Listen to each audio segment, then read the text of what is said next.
One of the most tragic chapters in human history is the transatlantic slave trade, when at least 12 million enslaved Africans were violently and cruelly uprooted from their homes and sent across the Atlantic Ocean to strange lands. In the heart of Calabar lies a place where the wall still whispers the pain of centuries past. The Slave Trade Museum is not just a building, but it is a living memory of human resilience and suffering. No system of slavery has attracted more attention than the transatlantic slave trade, established by Europeans to provide slave labor for their American colonies. Around 12 million souls were taken from Africa and forced onto perilous journeys across the Atlantic, where they and their descendants were condemned to a life of servitude. However, retellings of the horrors of Atlantic slavery too often turn into stories of how Europeans alone determined the course of that history. In reality, Africans were not just passive victims. Millions of them were slaves, but many others profited from, produced, and protected that slave trade. As we commemorate the Slave Remembrance Day, we journey back in time to confront the shadows of history and keep the stories alive. My name is Busiest. My name is Vine Henshaw. And we are from Unical 103.5 FM. Join us as we revisit history.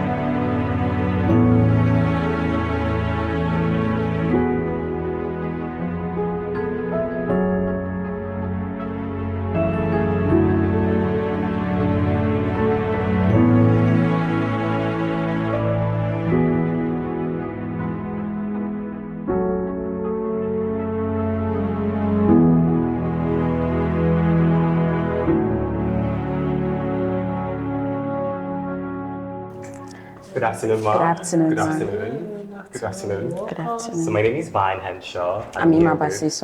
We're from Unical 103.5 FM, and this is our first time visiting the Slave Trade Museum. Wow. Yes. What's your name? My name is Mrs. Joy Ofumaka. Mrs. Okay, Joy. Mrs. Joy. I'm the curator of this museum. So Amazing. you're all welcome. Thank you Thank so you, much. Welcome. Yeah, Thank so you. we'd love you to take us through, all the artifacts right here in the Slave Trade Museum, if you don't mind. It's all right, we'll do that. All right. Thank you. You lead the way. Thank you very much.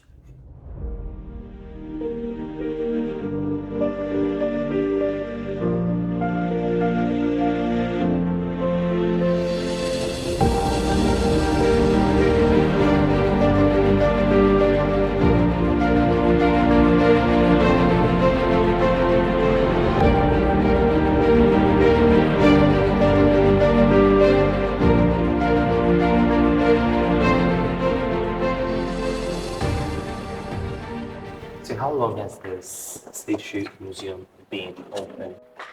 2011, sorry. Okay. 2011. So And tell us, what is this about?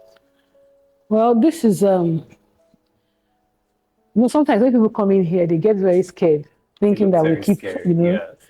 But this is just an artistic representation. When the slave ship left here to the New World, they had to carry as much slaves as they could with less expenses. So that's why they had to pack them inside like that. Being packed like that meant that they didn't want them to communicate with themselves. And they did everything there. They ate there, they defecated there, they did basically everything there. So you can imagine how horrible that whole place was, how dehumanizing it was.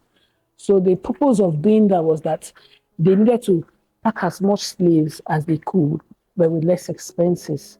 So this is just an artistic depiction of the slave boats that left here to the New World. And when we mean the New World, we mean the colonies of America and Europe, where the slaves worked in the various plantations. Okay, you said they needed to pack as many slaves as they could with lesser expenses. So when they pack them like this, how many of them end up surviving? because just like you mentioned, it's a very dehumanizing state to be. So how many of them end up surviving when they get to the New World? According to information, mortality rate was very, very high for the first few slave ships that left here.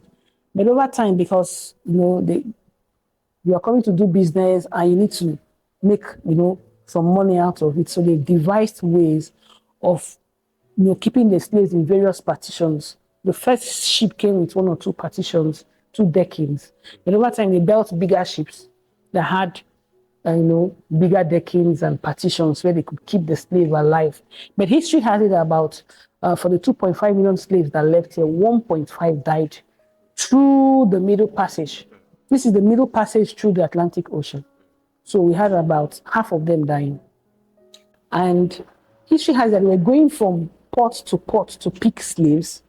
So if they come to your port, like they go to Badagry, they pick the strong ones, remove the weak ones. They come to Port Harcourt, take the strong ones, remove the weak ones, until the ship is filled.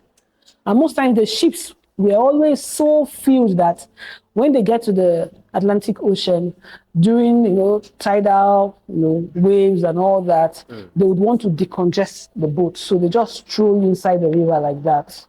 So the weak ones, they're thrown away. If you were sick, they didn't want to carry sick ones, they just throw you inside the river. That's picture over there.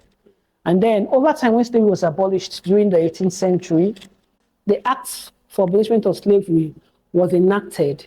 It took time for Africa to abolish slavery. Africa still continued for about 40 to 60 years. So the British Royal Navy Army had to send their, armies into the waters to stop them from coming to Africa to buy slaves. So because of that, most of the slave masters would not throw the dead bodies, because most of them died. They would not throw the dead bodies into the waters in the daytime. They would keep them at night and roll them to the creeks and throw the dead bodies away. That's why you have that picture. Then so the slave, given that they gave them in good health, how were they fed? They were fed basically with carbohydrates, millet, rice, yam, once a day, giving water twice a day. And then the white man didn't want to lose them. So most of them, they had to remove, Africans are very stubborn, especially the men. So history has, they had to remove their teeth to force feed them because they were dying and they were losing money. So they had to keep them alive to the end of the journey. Then you also have here the Brooks joint. This is called the Brooks joint. I know that this depicts 2 things. That's when the ship got bigger, they had the upper decking and lower decking. And then this is the total number of people that arrived, that left. And then everybody inside here must have died because this is the total number of people that arrived. So they must have lost everybody inside here. See the arrangement. So it was very dehumanizing for us. Okay, so I'm seeing the Marina here, that very name, money. Yeah. So that's about it. Well, these are currencies that were used. When the slave masters came, we didn't have any currency. We were just doing trade by barter in the market. So over time, they first brought the cowries. Now, cowries are found on the Indian Ocean. So every of the countries that have Indian Oceans bounding them, they could harvest cowries on their beaches. These are not indigenous in Africa. So they brought the cowries, but over time they graduated to different manillas. The manillas come in different sizes. And sometimes the weightier, the bigger it was, the more of value the manillas were. And then also, most of these manillas, if you look at them, they have inscriptions. Closely, you have different inscriptions on the manillas, showing the different areas where you have them. So mostly in Cameroon and some parts of the southern, the western side, they used manillas. But over here in the south area, we used copper rods because copper rods were found on the ship. So the rods were brought in from the ship and then we smelt them and used that for currency. So that was taken to the market. If you go to the local market, you just have to carry the copper rods in bags, take it to the market to trade. Then they also used imported beads. That was for a certain class of people. Yeah. For the elites. Yes, for the elites. Then the gin bottle was given to our chiefs.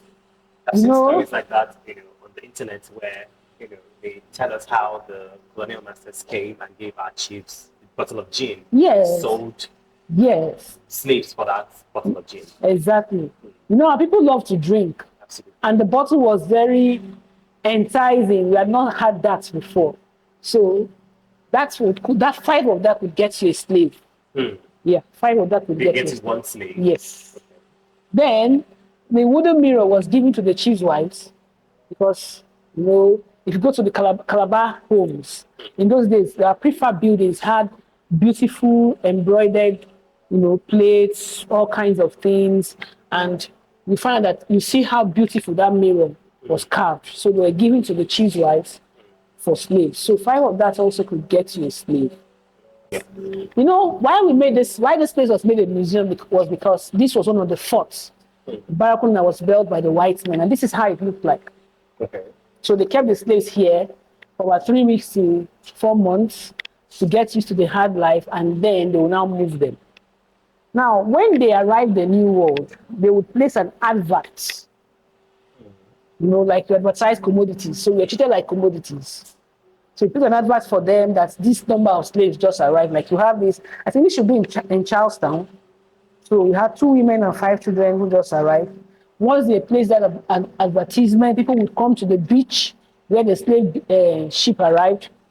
Then they would come there to barter you. So this was the auction, you know, just auction you like commodities. And then when anybody buys you, he will brand you with his name or with his tag. Wow. Yeah. So while he's branding, they are expecting you, seeing how fit you were. You know, they took only the stronger ones. Yeah. So if you had more money, you would buy the stronger ones.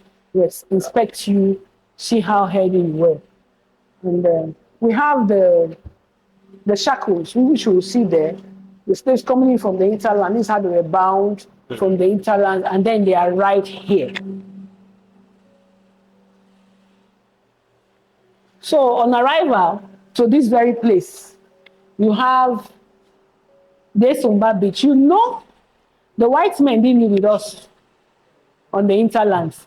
They lived on the waters. So they had ships, little boats they called hawks. Okay. So they lived there. So once they bring you from the interlands to this very place, they'll trade you in front of the water there. And then the weaker ones, those they didn't buy, they'll keep them here. Then the stronger ones, the ones they buy, they'll just move them from the hawks to the bigger ships that baited at Akpaboyo. Now Akpaboyo leads the estuary into the Atlantic Ocean. It's just close by Akpaboyo. So the bigger ships baited there. And then they would also move you some slaves from here who were strong enough to the slave market, because Akpaboyo was a slave, had a large slave market. Okay. Now, where specifically in Akpaboyo, Esumba Beach. At Esumba Beach, they'll go there. It was we have a picture of the white men viewing the slave market, a large slave market that you could not count them, thousands of them on the market. And once you get there, they buy you. Close to the market is the road that leads to the Atlantic Ocean, which is the point of no return. So is there like a particular day for slave market? The slave market was every day. Every day, wow. But today, the locals try to keep their culture. So if you go there by 7 o'clock in the morning, before 7, on Saturdays, the locals will not allow you to buy in that market. They do trade by barter. Up until now? Up to now. When you have the time, you can visit there in the morning and you just watch them doing their trade by barter. I most definitely will. Okay, so we're seeing the shackles, chains. Yeah. So walk us through this. These are chains and shackles used to shackle the slaves. And if you look at it very well, some of those shackles had keys. At that time, you could fabricate chains that could, and shackles that they could lock. So while you're coming from the interland, they lock your neck, they lock your hands, and you go on a file. While inside the ship, you're also bound.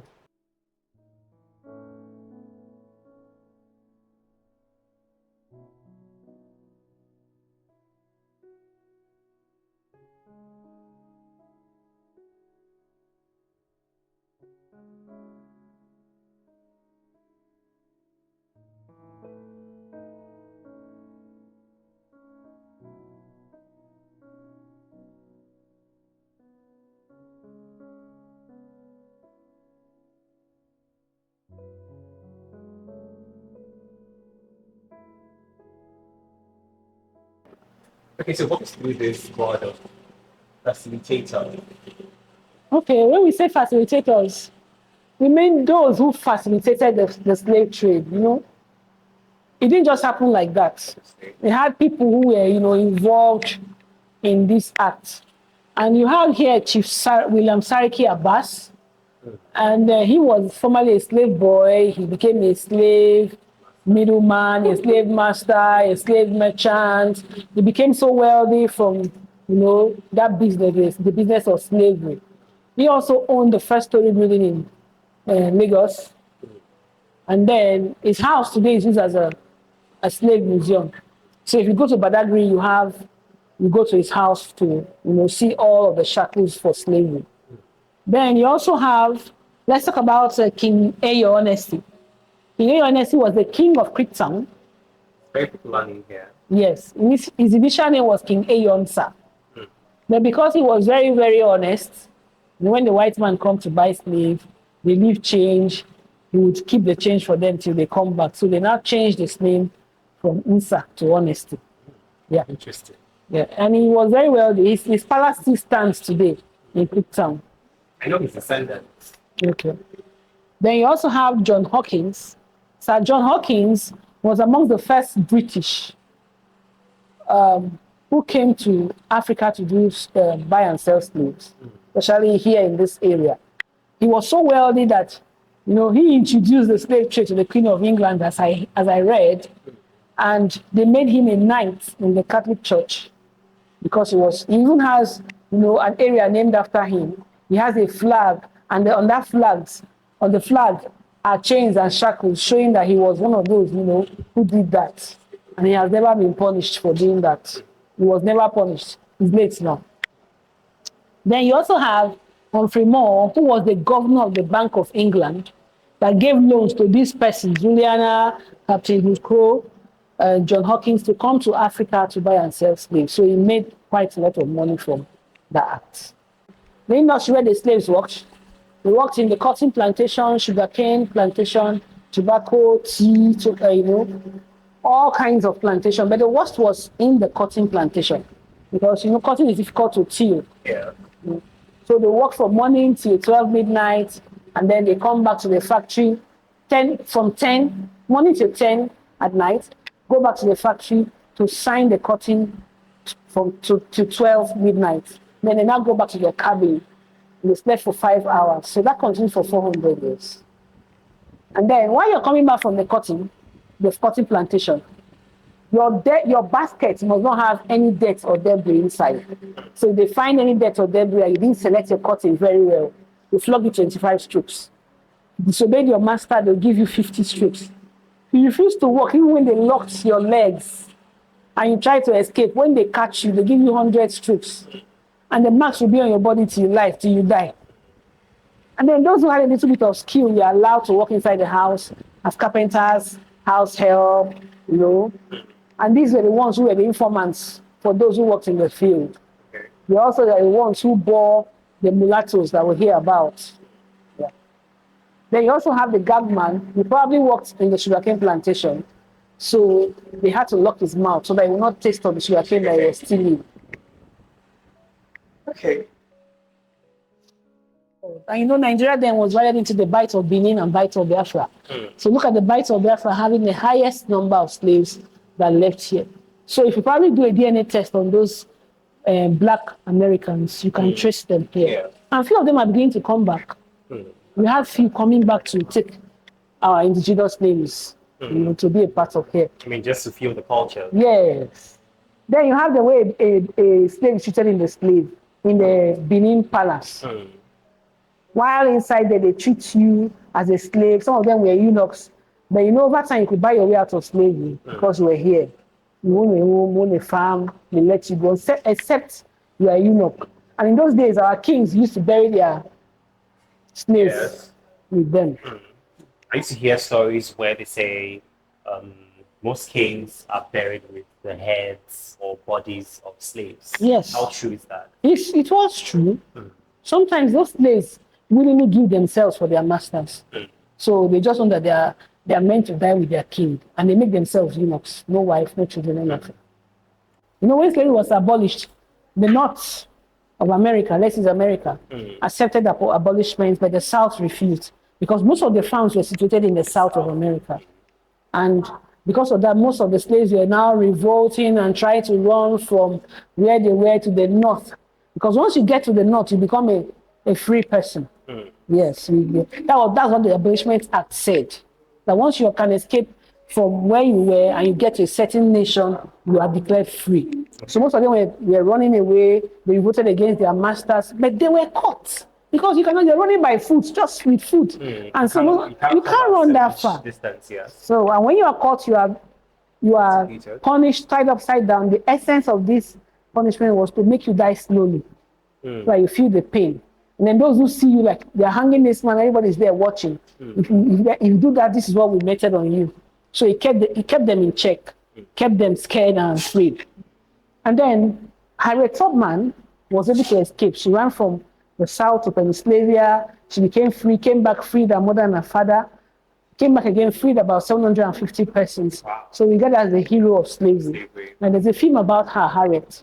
Okay. I've seen the trailer of the Harriet film. Yeah. I've seen that.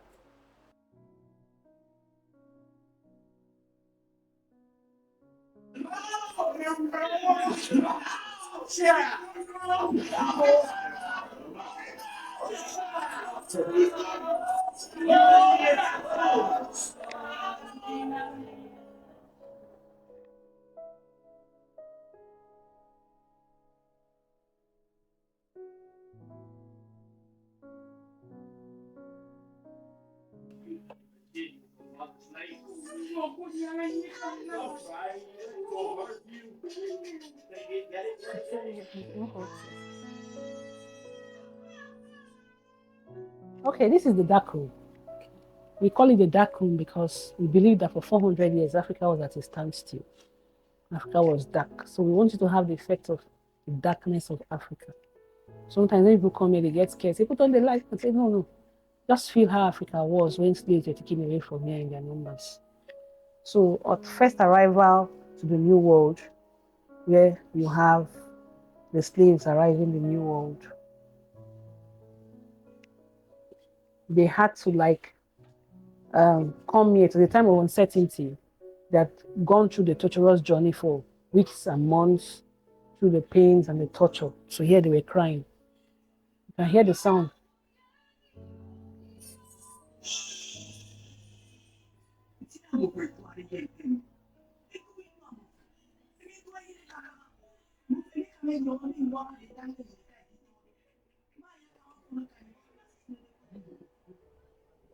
This is auctioning.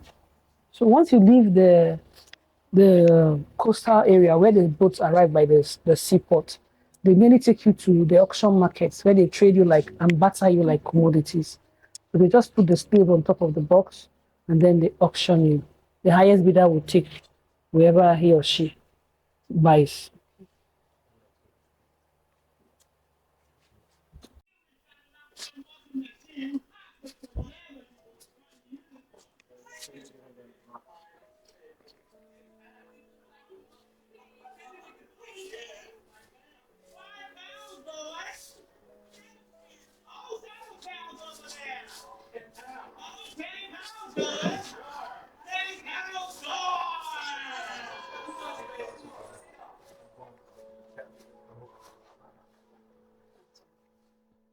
This is called branding.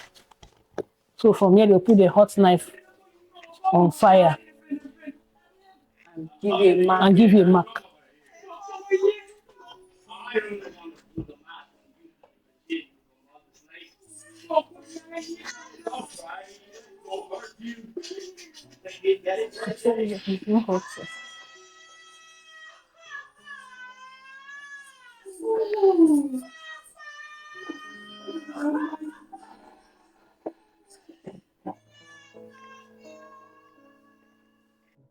The slave masters didn't want to come to Africa to buy slaves anymore.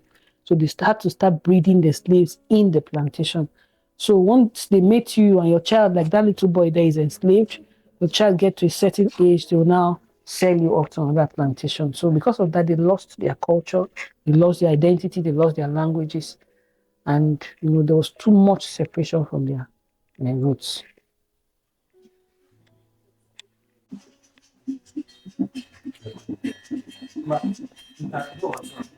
So the ekpe was brought as a form of during the time of rest. They gave them holidays twice in a year. So they play their masquerade, play their songs, to wipe away their troubles. And this was also the basis of the African music and sound that you find in Europe and America. They use their music and sound to tell their story. And even though they brought the Bible to them, they still had time to play this. That's why the Ekpe survived.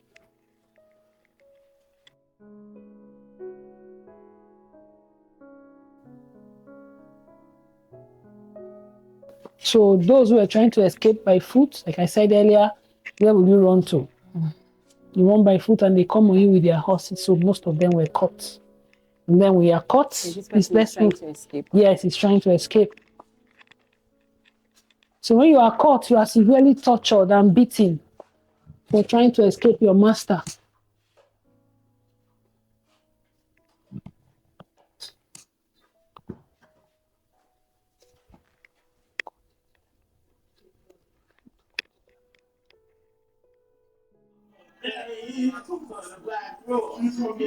So you wanted to be smart, huh? You have no knowledge of power and you.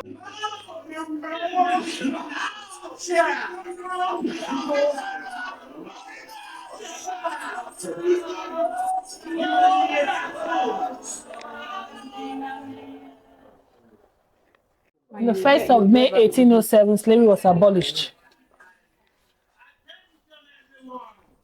Like I said earlier, it took time for that places to abolish slavery. 30, 40, 60 years before it was totally removed from the system, even though we still have modern day slavery. Transfer of slaves or intended slaves and from any part of the coast or country of Africa shall be totally abolished and declared unlawful.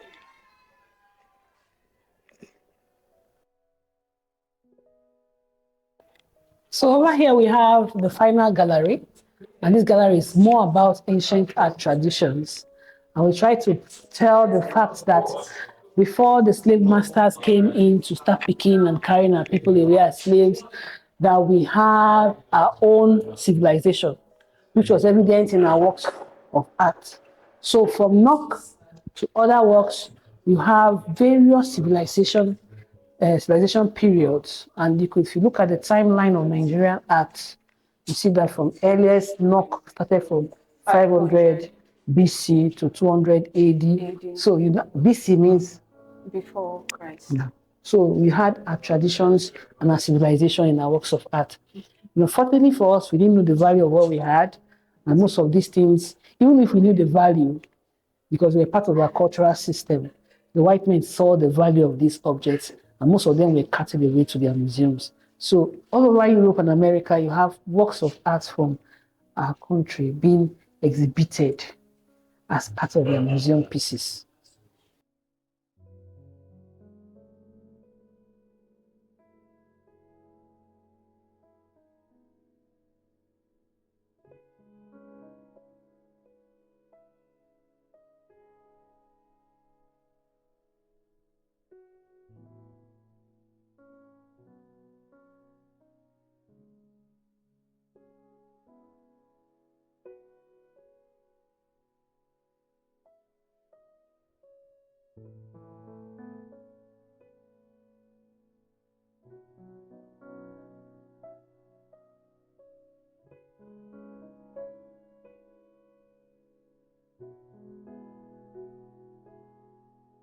So, Mrs. Shaw, it has been a phenomenal time with you. You have given us the best tour experience for the Slave Trade Museum. Thank you. Before we go, Thank you. what are your last words to people that are listening, to young people who think that culture and history is not something that they should be interested in? What do you have to tell them?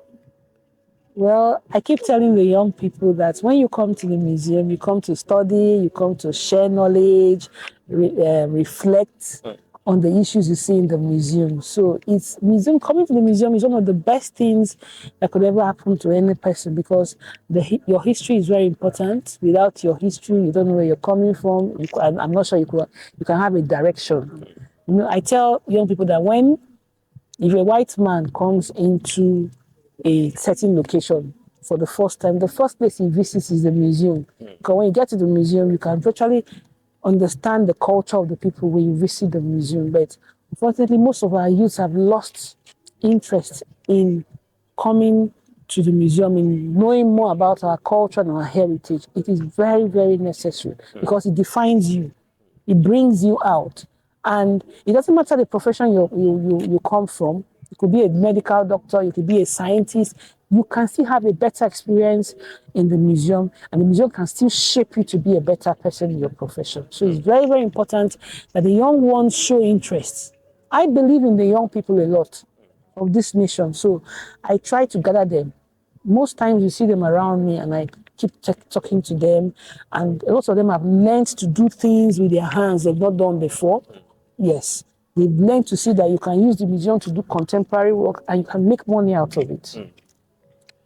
Well, you've heard it. Your history is your identity. So I'm urging every single person, young, old, small, just come to Marina Resort Calabar to experience culture, to experience heritage. I mean, just like Mrs. Joy said, you learn a lot, you reflect a lot, and you also get to be aware of your history and your culture as an individual. So I'm urging you to come to the Marina Resort. Is there any fee that people pay to Yes, access? we pay a fee because we have to maintain the place. Like you came in, there's no light. Yeah. So when you come in there, we tell you if you have a fee from 500 naira, we can take you when there is light. Okay. When there's no light, we just keep appealing. You need to get fuel and all that. And people have been, showing interest. They've been coming. Amazing. As we commemorate the Slave History Month or Slave History Day, we're urging you to come here and experience, the history of the slave trade for yourself. Slavery is something that it was a huge and integral part of African history. So to learn about your history, your heritage, you have to come down to the Slave Trade Museum right here in the city of Calabar. Imabasi, so far so good. What new thing did you learn from the experience? Okay, I learned a lot. I learned a lot, but I want to just make a statement more like a take home. History is a definition of who we are. Absolutely. And for us to know where we are going to, we need to know our history and our background. Amazing. Yeah. So, just like you said, history is something that is a huge part of you. You are nothing without your history. Yeah. You are absolutely nothing without your history. There's this trend where young people tend not to, pay attention to their history. They tend to, act as though it doesn't exist. But you cannot take away history. It happened, and that's why we're here. Yeah. We are a product of what happened history, in, yeah. in the past. So we're a product of our history. So, it's still Unical 103.5 FM, the only station that offers you the best education, information, and of course, entertainment 360. We love to call it A2 Infotainment. From I, Vibe Henshaw, and Imabasi song. we're saying stay locked and do not touch that dial. Bye.